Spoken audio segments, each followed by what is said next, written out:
자, 이번에 서 반장이 준비한 거는 뭡니까? 예, 제가 준비한 건 호텔 경제론과 무한동력입니다. 지난 18일 TV 토론회 영상을 먼저 보시죠.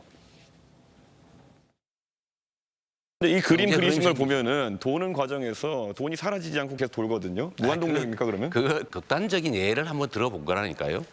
왜 그렇게 단순하세요?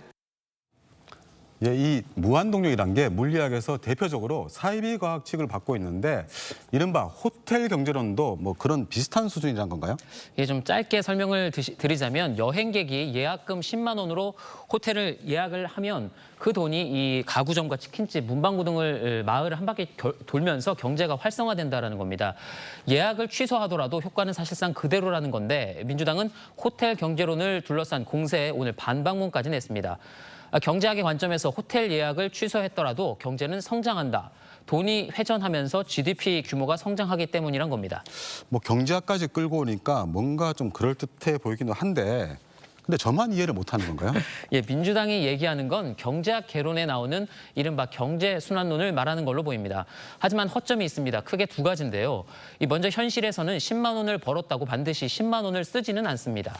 뭐 5만 원만 쓸 수도 있고 아예 안 쓸 수도 있잖아요. 맞습니다. 예, 다만 그 부분이야 이해를 돕기 위한 말 그대로 극단적인 비유라고 하더라도 호텔 예약을 취소해도 된다는 대목에선 더 설득력이 떨어집니다. 연쇄 지출 효과처럼 연쇄 회수 또는 취소 효과가 나타날 수 있는 만큼 GDP가 일시적으로는 늘 수는 있겠지만 결국 다시 0이 되는 겁니다. 말씀드렸듯 경제학 개론의 경제순환론을 설명하고는 있지만 처음 지출을 취소한 경우까지 가정하진 않습니다.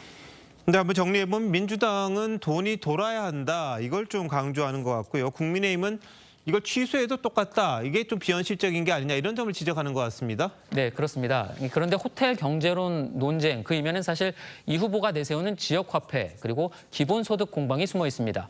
돈을 풀어서 경제를 살리자는 이 후보와 그런 퍼주기 정책이 결국에는 재정 파탄으로 이어질 거라는 국민의힘의 공세가 본질인 셈입니다. 그러면 호텔 경제론은 뭐 그렇다 치고 지역화폐 발행은 좀 어느 정도 효과가 있는 겁니까?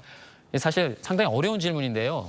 이 지역화폐가 소비 진작에 도움이 되지 않고 재정 손실만 남긴다는 2020년 한국조세재정연구원 보고서와 지역화폐가 도내 소상공인 매출액을 높였다라는 통계를 담은 경기연구원의 보고서가 모두 있습니다.